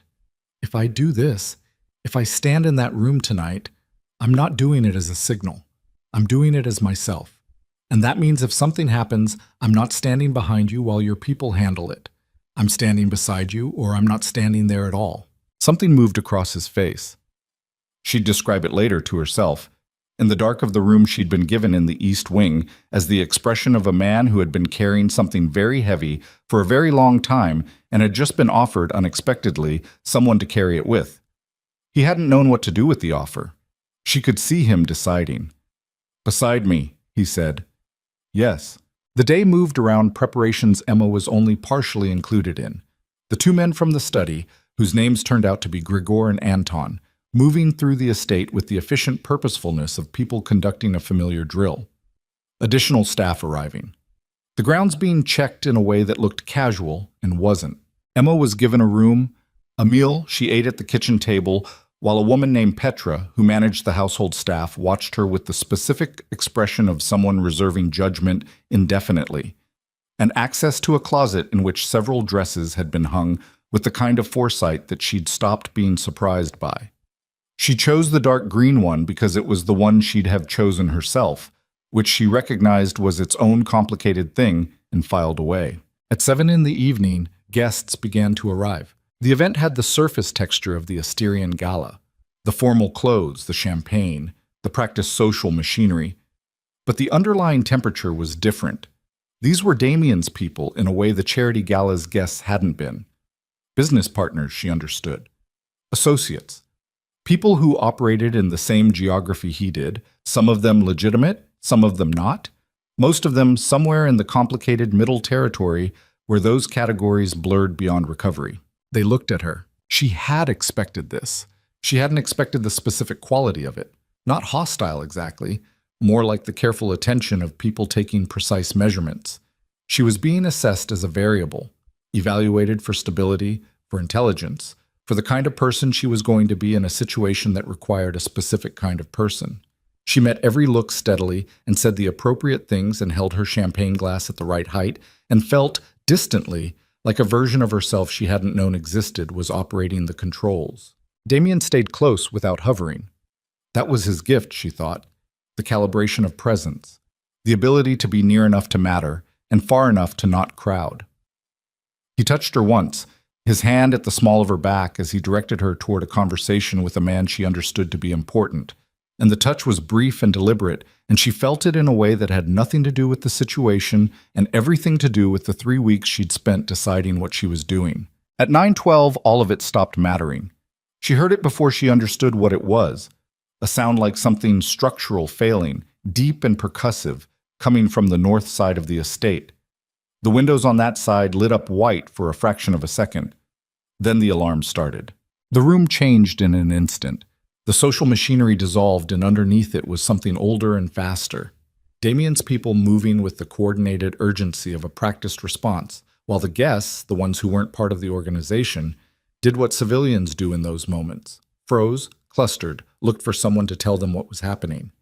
Damien was at her side before she'd fully processed the sound. "North perimeter," he said, low, directly into her ear. "We're moving." "How many?" "Unknown." His hand was on her arm, not gripping, guiding.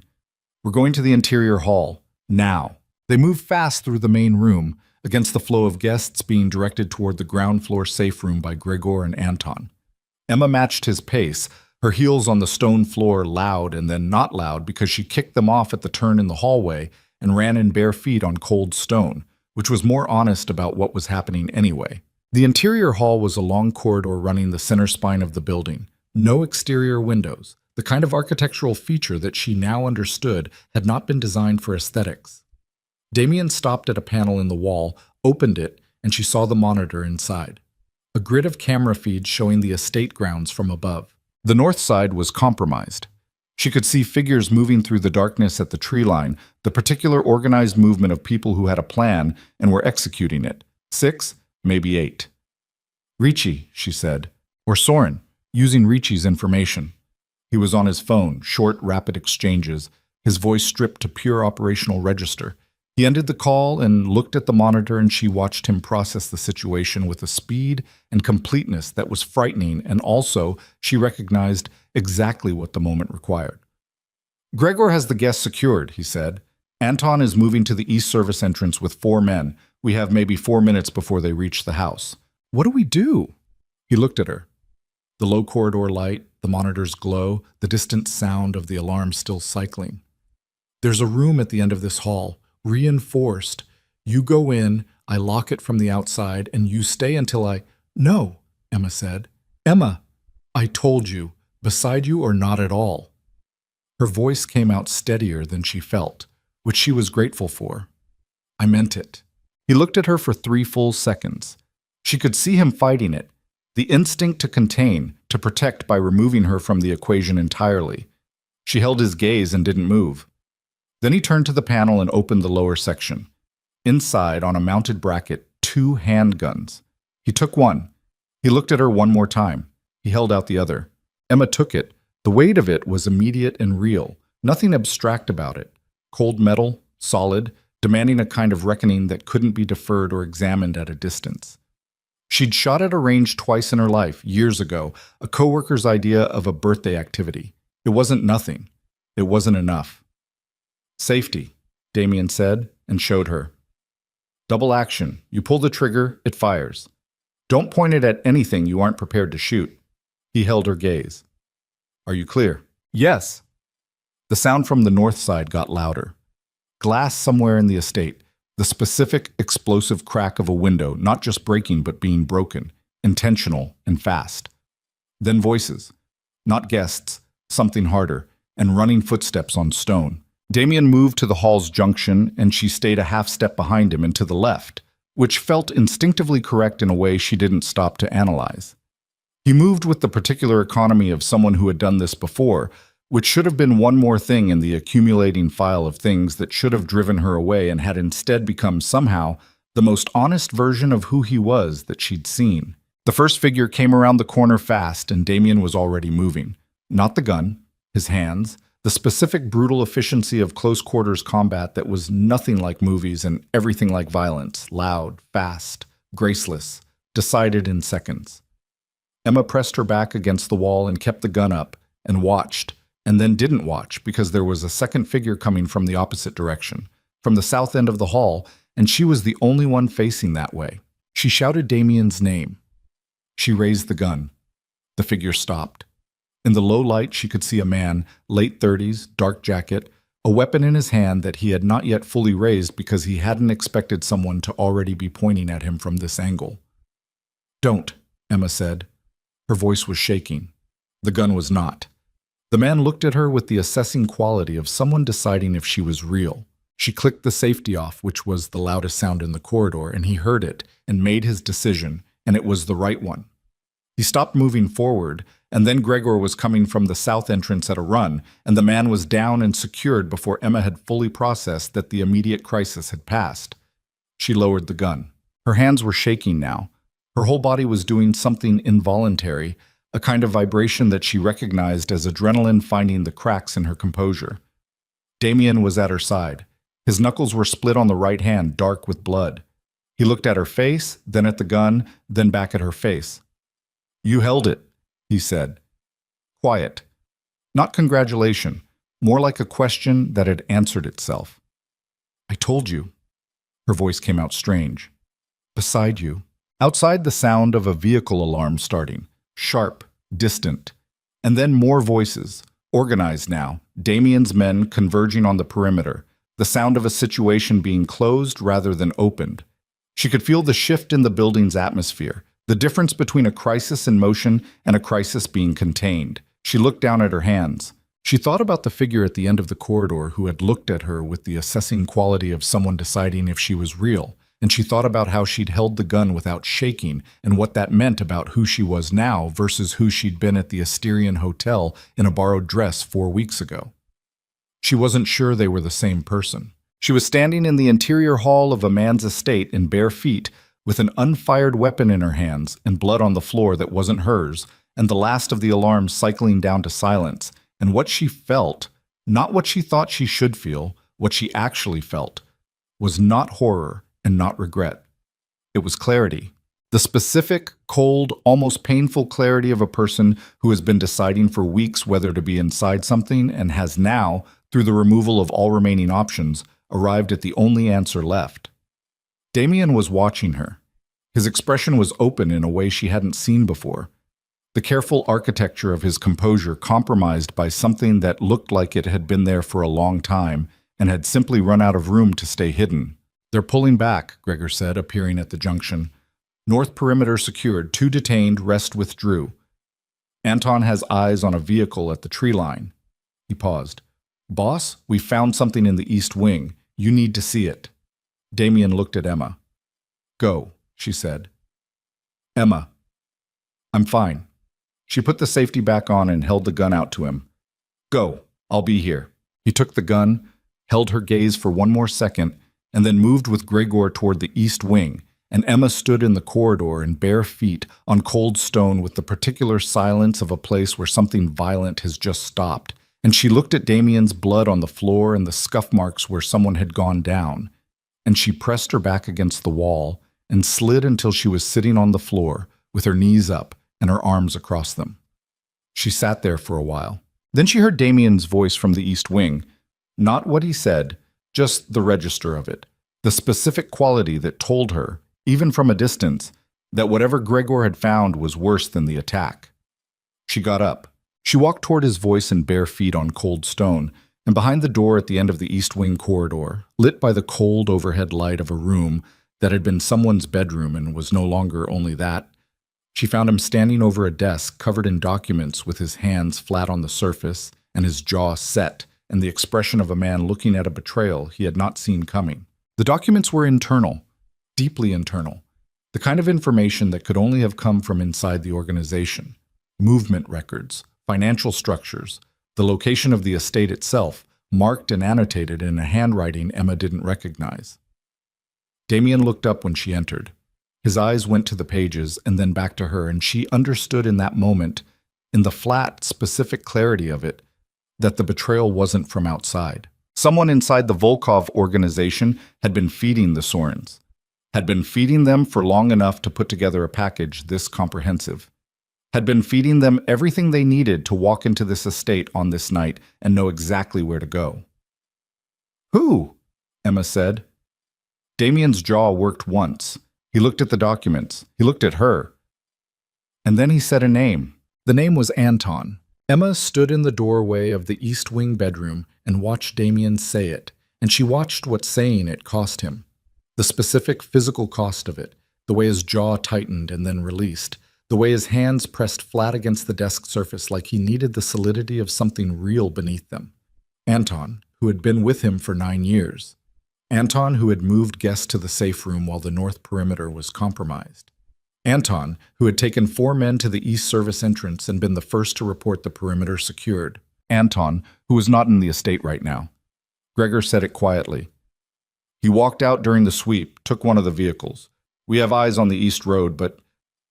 A pause with weight in it. He had a 12-minute head start. Damien looked at the documents on the desk.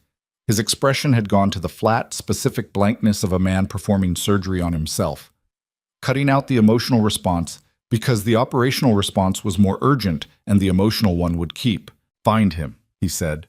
2 words, no emphasis, which was worse than shouting would have been. Gregor left. Emma came fully into the room. She stood beside Damien and looked at the documents, the annotated maps, the movement schedules, the financial structures laid out in Anton's neat, practiced handwriting. 9 years of proximity, 9 years of access. The comprehensiveness of the package made more sense now, and made it worse. This wasn't intelligence gathered opportunistically. This was architecture. Built over time, deliberately, by someone who knew exactly what he was building it toward. How long? Emma said. The handwriting on the Soren communication samples we have goes back at least 18 months. Damien's voice was flat and even. Possibly longer. Before me? Long before you. She absorbed this. The attack tonight. He knew the layout. He knew where the guests would be, where your people would move, which entrance would draw the most response. She paused. He designed the response. He was the one who took 4 men to the east entrance, which means he pulled coverage from the interior hall. Damien turned to look at her. Where you were. The implication of this settled into the room like something cold and heavy. He knew you'd have me in the interior hall, Emma said. He knew I'd move you there because it was the correct defensive choice, and Anton helped design our defensive protocols. Something moved through Damien's expression. Not the blankness now, something raw beneath it, the kind of anger that runs too deep for heat and comes out cold instead. The attack wasn't designed to take the estate. It was designed to reach the interior hall, with enough chaos on the north perimeter to keep our focus divided. Emma stood with this. She thought about the corridor, the figure coming from the south, the angle he'd come from, not the breach point, not the direction of the primary attack, the south end, which was where Anton had positioned himself before he'd walked out. She thought about the gun in her hand that hadn't fired, about the figure who'd stopped when she clicked the safety off, about the 12-minute head start. He was going to let them reach me, she said, and the chaos would cover it.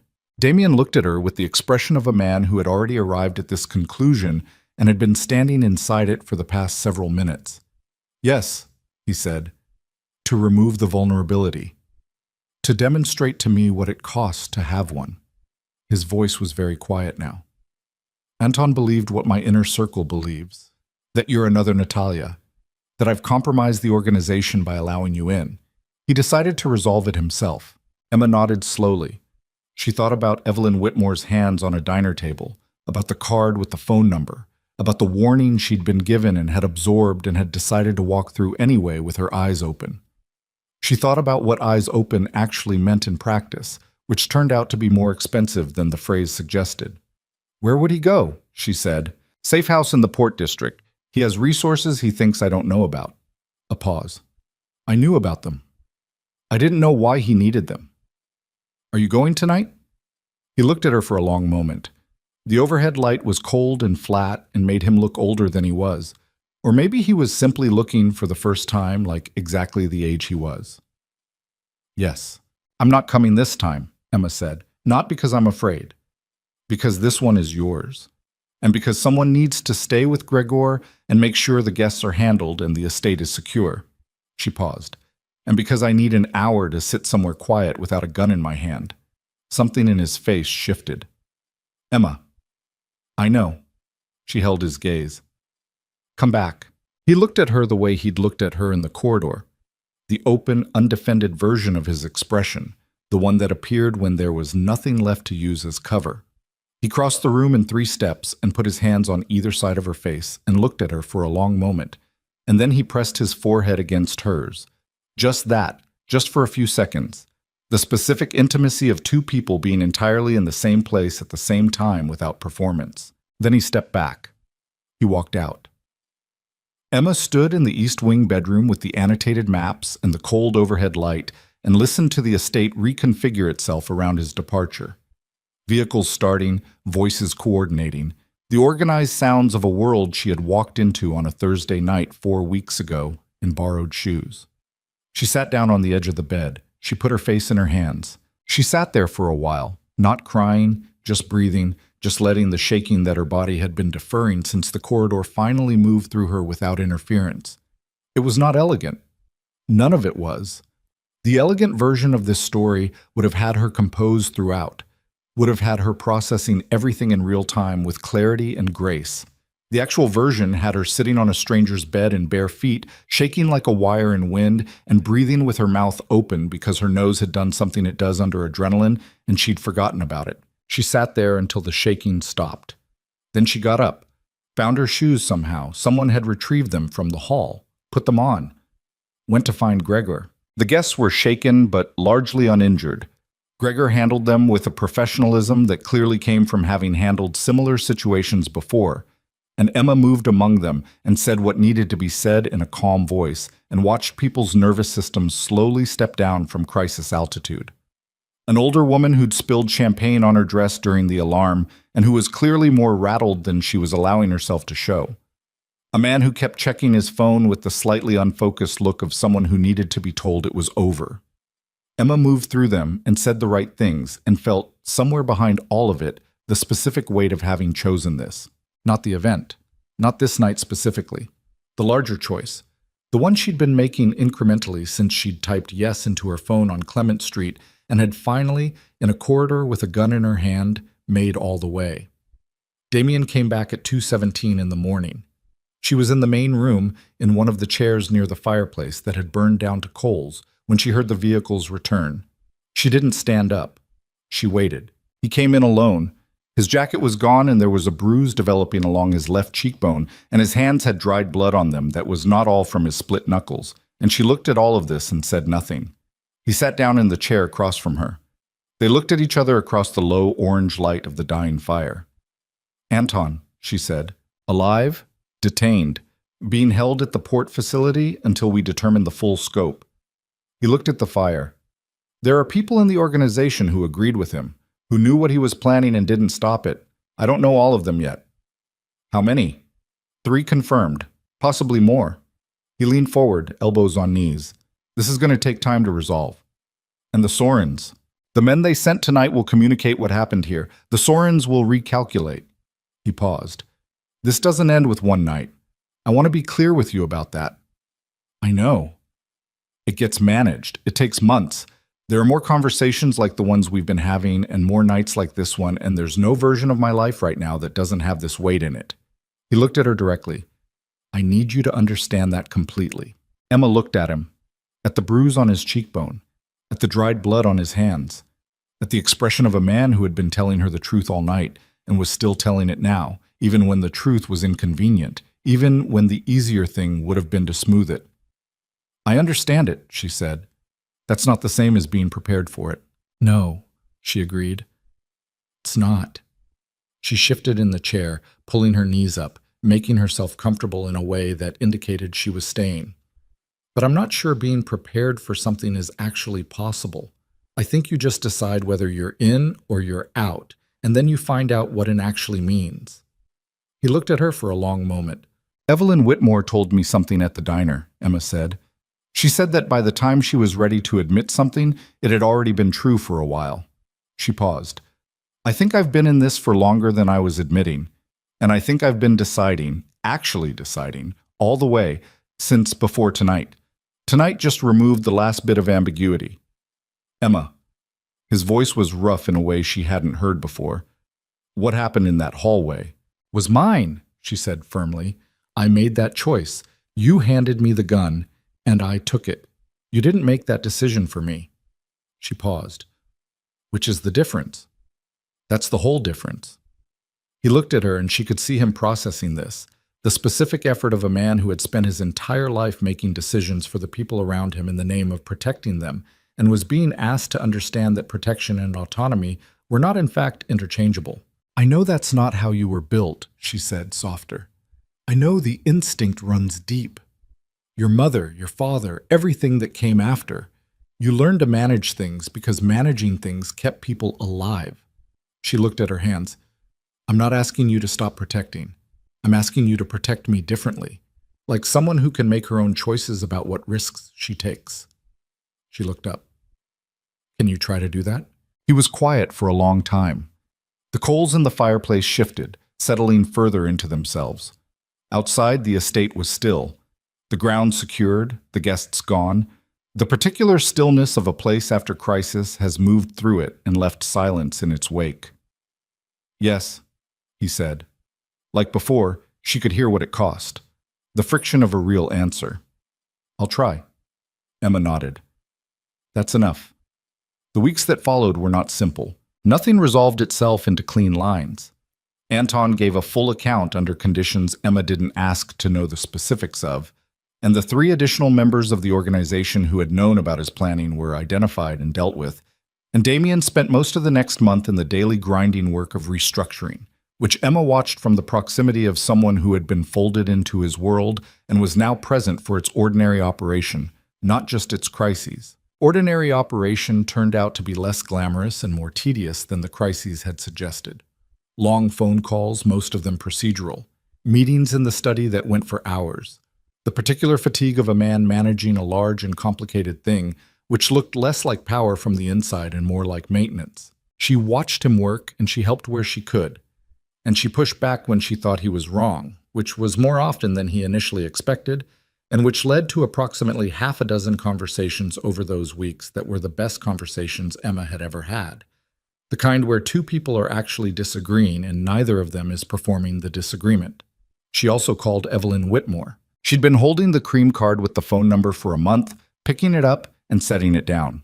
She called on a Tuesday evening from the kitchen of the Clement Street apartment, which she had returned to because she wasn't living at the estate and had told Damien this clearly, and which had a new lock on the door and security she'd agreed to, and the second step still solid beneath her feet. Evelyn answered on the 3rd ring. I wanted to tell you, Emma said, that I heard what you told me. A pause. But you stayed.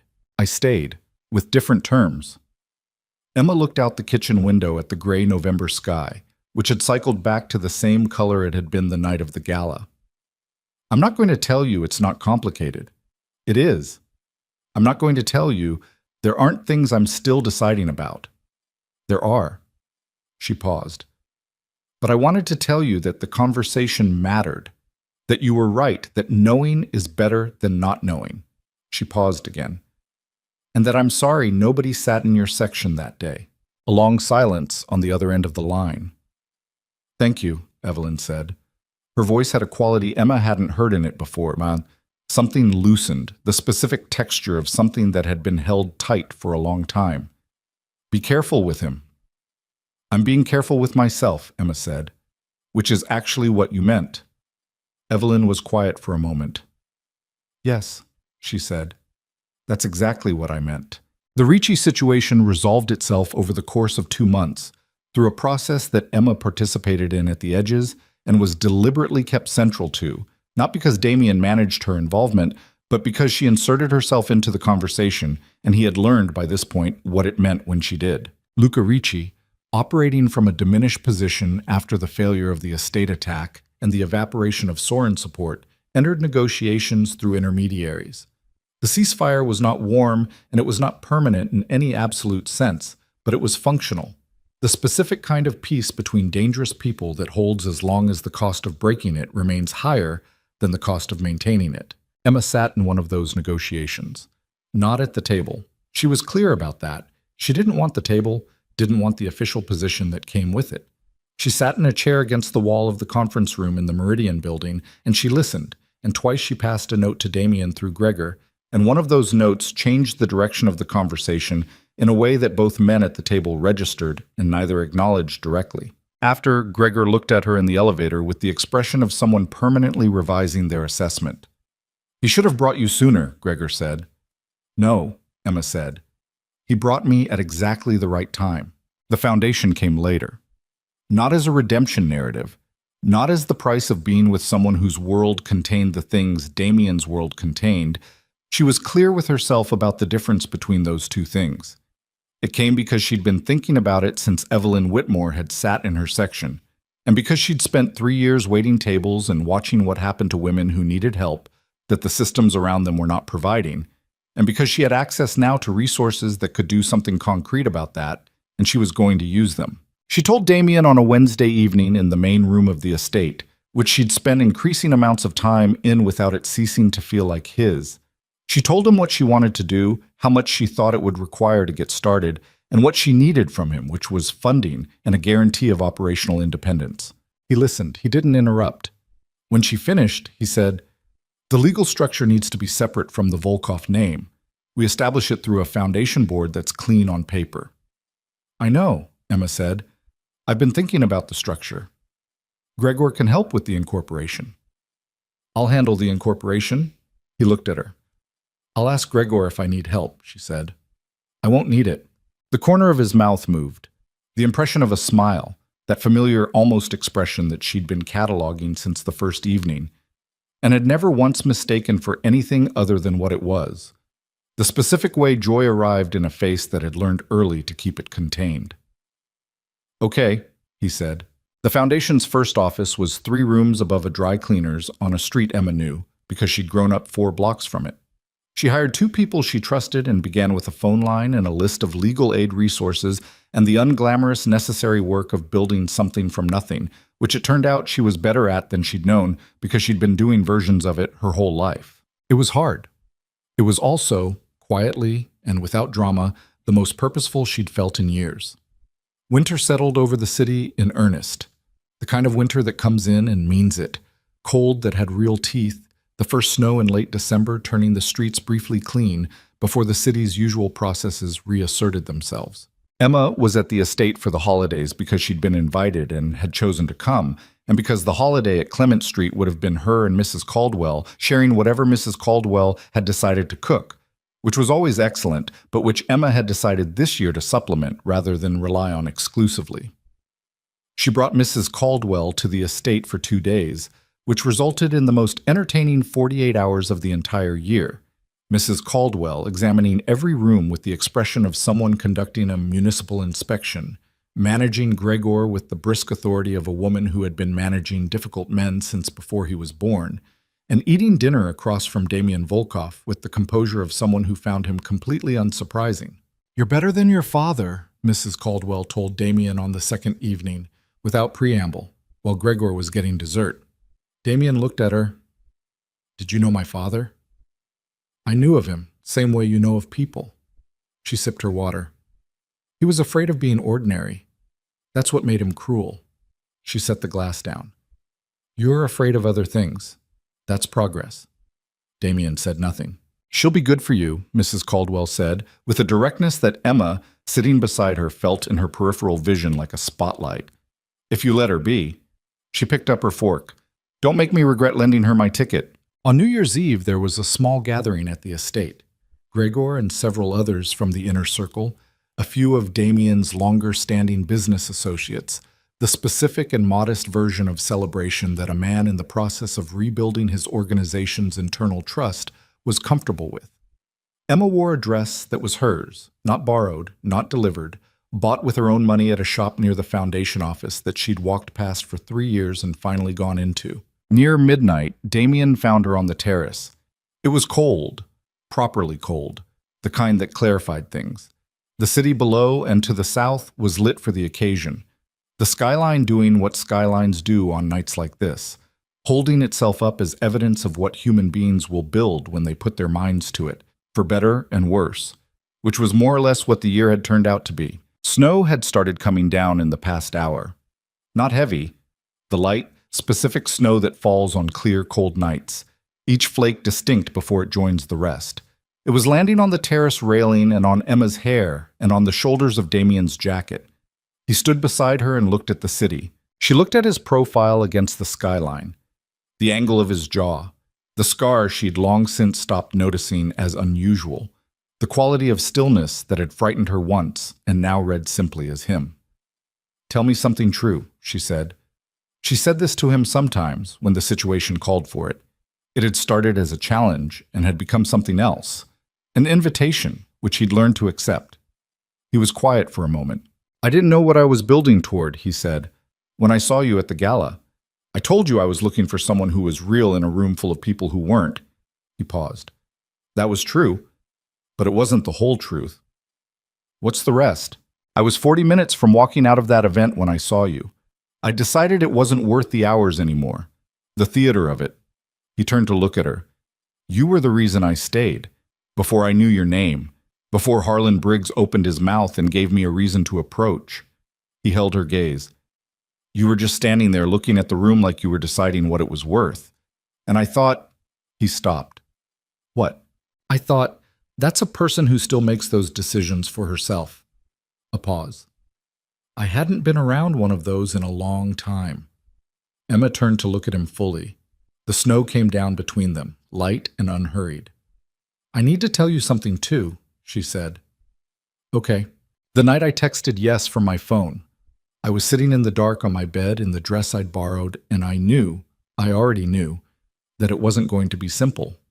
I knew the shape of what you were, an outline, the sounds people's voices made." She looked at his face. "I texted yes anyway, not because I was naive and not because I didn't understand the weight of it." She paused.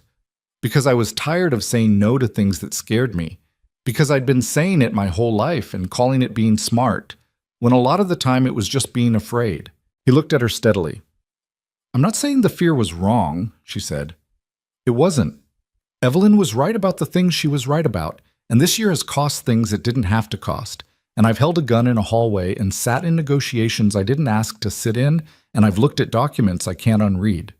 She held his gaze. "And it's still the most alive I've felt in years, and I'm still deciding whether that says something unflattering about me or just something true." "What do you think?" he said. Emma considered. Below them, the city began its midnight noise. The sounds of a new year arriving, the accumulated celebration of 1,000,000 ordinary people marking an ordinary threshold that humans have decided matters. "I think it's just true," she said, "and I think I'm done apologizing for the things that are just true." He reached out and tucked a strand of snow-damp hair away from her face, his thumb tracing briefly along her cheekbone, the gesture of someone who has learned that small, careful things say more than large, certain ones. "Dance with me," he said. She looked at him. From inside the estate, faint through the glass doors, music was playing. "There's no floor," Emma said. "There's snow." "Yes." "And you're asking anyway." "I'm asking," he said, not telling, "if you've noticed a difference." The corner of her mouth moved. "I've noticed." She took his hand. They danced on the terrace in the snow, badly, because the footing was wrong and there was no space, and neither of them was thinking about form. It was nothing like the dance at the Asterian Hotel. No crystal chandeliers, no string quartet, no room full of watching eyes. Just cold air and the city below, and snow coming down in the dark, and two people who had chosen each other through the specific accumulation of every difficult thing that choosing someone actually requires. It was not elegant. It was entirely real. Emma pressed her cheek against his shoulder and felt the rise and fall of his breathing against her, and looked out at the snow-lit city and thought about the step on her building, repaired, the borrowed dress on the back of her closet door, the cream envelope on her kitchen table, and the decision she'd made at midnight, and the word yes typed into a phone by a woman who was tired of being afraid. She thought about Evelyn Whitmore, whose story had not ended this way, and who had nonetheless done the necessary thing of making sure Emma knew the map before she entered the territory. She made a note to call her in the new year. Not with an update, just to talk. The way people talk when they've been through something that connects them past the original circumstances. She thought about Mrs. Caldwell managing Gregor, and about the foundation's 3 rooms above the dry cleaners, and about the phone line that had already, in its first 2 weeks, received 41 calls. She thought about Anton, who was alive and detained and who had believed he was protecting something important by doing something unforgivable, which was not an excuse and also was not incomprehensible, which was one of the more difficult things she'd learned this year about how people worked. She thought about the key that had sat on her kitchen table the night this turned, heavy and old-fashioned, and how she'd stood there looking at it, understanding that she was going to pick it up and go. She didn't regret it. That was the final thing. The thing she'd been checking the way you check a wound. Not because you expect it to be infected, but because it's important to know for certain that it isn't. She examined it tonight, standing in the snow with his hands at her back, and found it clean. She didn't regret it. Not the choice. Not the cost of it. Not the version of herself she'd been before, who had needed to be afraid enough of her own desire to move through the world to keep calling it caution. She didn't regret that version either. That woman had brought her here, had preserved enough of herself through the long, careful years to know what she wanted when it finally stood in front of her. But she didn't regret going through the door. The snow came down. The city made its noise. Damien's hand moved once against her back. Not drawing her closer, just present, just there, the way a person stays when they're not going anywhere. Emma closed her eyes. Outside, the city held itself up in the dark and the cold, doing what cities do, surviving, accumulating, containing millions of individual lives that intersected and diverged, and occasionally, by the kind of chance that is not entirely chance, landed 2 people in the same borrowed evening and held them there long enough for something irreversible to take root. It had started with a woman in a dress that didn't fit, standing at the edge of a room that wasn't hers. It had ended here, or it hadn't ended. That was the more accurate thing. It had arrived somewhere. The story of a thing beginning is not the same as the story of a thing being finished, and this one, with its complicated inheritance and its ongoing wars and its 3 rooms above a dry cleaner's and its repaired step and its first dance in a borrowed gown and its second dance in falling snow, was not finished. It was, for the first time, simply running.